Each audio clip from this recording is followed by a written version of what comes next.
Hola, bienvenidos a una sesión más de The Voice of the Scientist. Hoy tenemos a Ángeles Conde, que es la CEO de Organistry, y a Carlos González, que es el director de AMS Biofarma. Bienvenidos y muchas gracias. Buenos días, gracias. Hola. Gracias.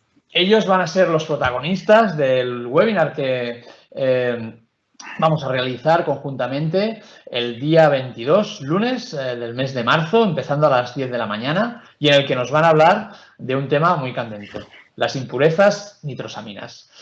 Empezamos por Ángeles, porque Organistry, una de sus funciones es hacer el análisis de riesgo de estas impurezas. Y la primera pregunta, entonces, va para ti. Vamos a ver.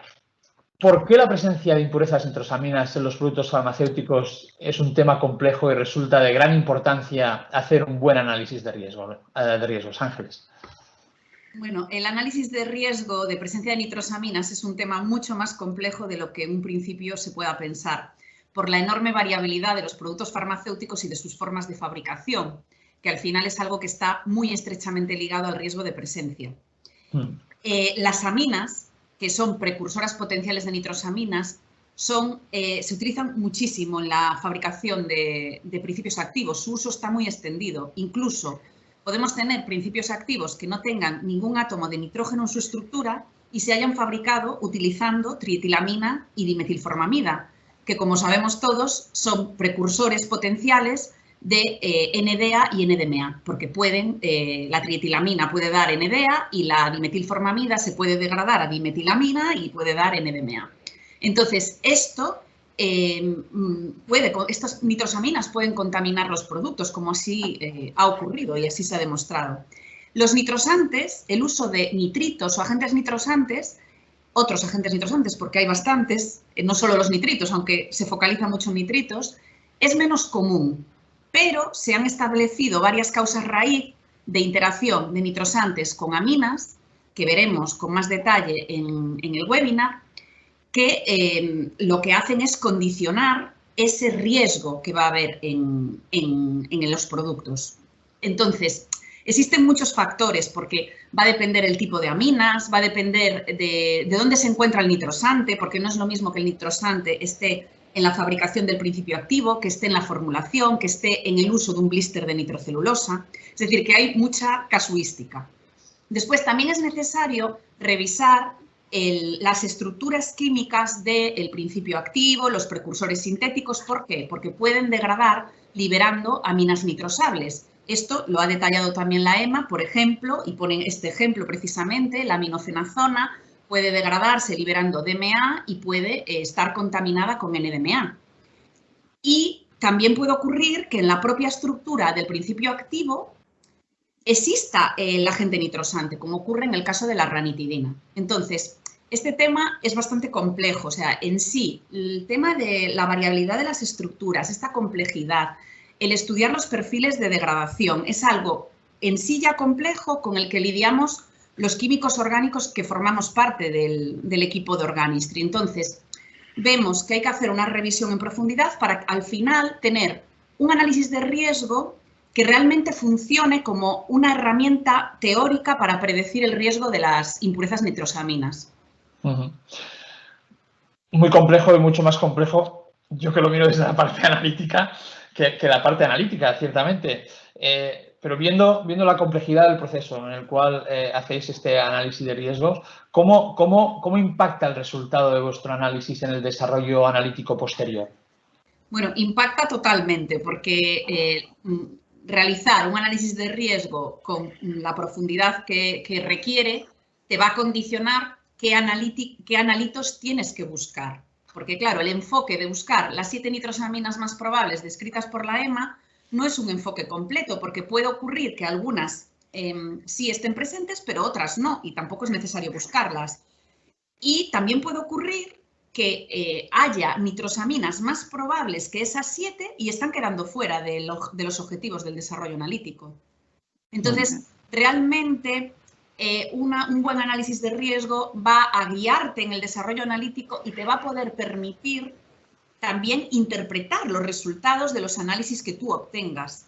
Entonces, con la aplicación de la herramienta FMEA, de análisis de modo de falla, nosotros podemos asignar priorizar las nitrosaminas, asignarle un riesgo a través de un número que se calcula, que es el Risk Priority Number, un número de prioridad, que te va a permitir poder priorizar las nitrosaminas y saber cuáles son las más probables. Y, por tanto, esto te va a ayudar en el desarrollo analítico. Esto lo veremos con más profundidad en el webinar.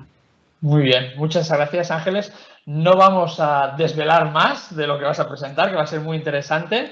Y ahora pasamos a Carlos y la pregunta sigue relacionada con el análisis de estas nitrosaminas, que es lo que estáis haciendo en AMS Biofarma.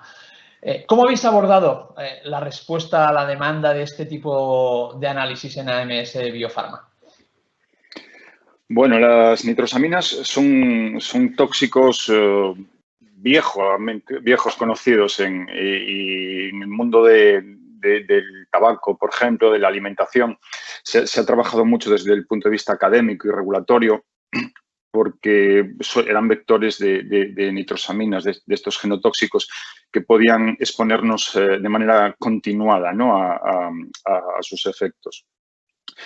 Pero al margen de esta cuestión más histórica y teórica, en nuestra empresa hermana mayor, AMS Lab, que se dedica al mundo del control de productos de consumo, al soft life testing, pues se han sumergido en el análisis de nitrosaminas a raíz de la demanda para cosméticos, porque en productos cosméticos está regulado el control de los niveles de nitrosaminas y agentes nitrosantes. Algunos de estos nitrosantes son conservantes que se usan habitualmente en cosméticos.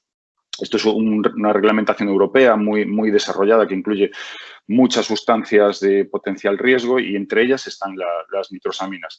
Lo cierto es que esto se ha empezado a trabajar en el año 2014 y, claro, los cosméticos son sustancias con unas matrices tan diferentes que van desde una crema de manos, una sombra de ojos, un champú, que ha exigido un trabajo intenso por parte del departamento de I+D de AMS Lab.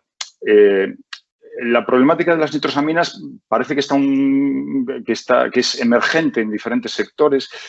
A modo de anécdota, decir que se han analizado nitrosaminas, hemos desarrollado métodos para análisis de nitrosaminas en pescados, porque en el pescado hay aminas biógenas que se producen por metabolismo bacteriano que pueden ser precursores de nitrosaminas y, de hecho, las encontramos. Hay nitrosaminas en productos sanitarios como copas menstruales, como preservativos, en juguetes. Es decir, es una temática reemergente, por decirlo de alguna forma. Lo cierto es que, bueno, esta experiencia nos ha servido para afrontar esta demanda que se ha producido a partir del año 18 y 19 en productos farmacéuticos y todo ese conocimiento analítico y de preparación de muestra y de calibraciones e instrumental lo hemos podido reaprovechar y hemos desarrollado métodos de hibridación de espectrometría de masas tanto con cromatografía de gases como con HPLC. Sí, la verdad es que es un tema muy complejo, que ahora se ha reducido mucho más, bueno, se ha incrementado, pero el foco se ha reducido a los principios activos y a los productos farmacéuticos en sí. Y has hablado un poco de las dificultades analíticas, ¿no? Pero ¿cuál es el principal desafío que afrontan los laboratorios que están analizando ahora nitrosaminas en medicamentos específicamente? Bueno, yo creo que va en la línea de lo que comentaba antes Ángeles. Hasta ahora nos hemos centrado en una serie de nitrosaminas concretas que analíticamente, digamos, podías utilizar herramientas que ya estaban publicadas de las agencias reguladoras, incluso que han publicado bastante. Incluso últimamente en la farmacopea europea se han publicado métodos, pero claro, están limitadas a un número de nitrosaminas concretas. Igual que pasaba en el ámbito del tabaco, son una serie de nitrosaminas que están relacionadas con el tabaco y que son una lista de nitrosaminas concretas.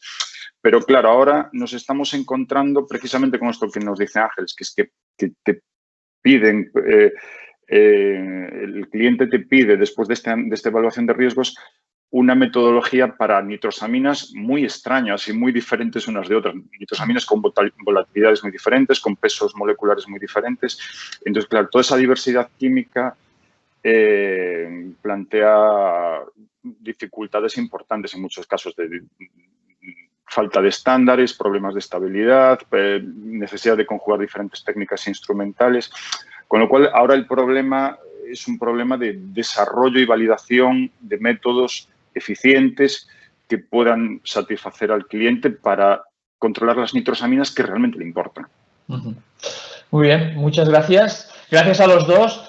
Esta entrevista corta es solo una parte de lo que veremos en el seminario y sobre todo de la sinergia que pueden tener dos empresas como Organistry y AMS Biofarma en el análisis de estas impurezas, en el cual el trabajo conjunto es muy importante, como bien decís, para analizar lo que se debe analizar en cada momento con las técnicas y los métodos adecuados. Muchas gracias. Para aquellos que queráis asistir al seminario, pondremos el link en el post del vídeo y también información referente pues, a Organistry y a AMS Biofarma por si deseáis conectar con ellos. Gracias y hasta el lunes. Hasta el lunes, nos vemos. Gracias. Adiós.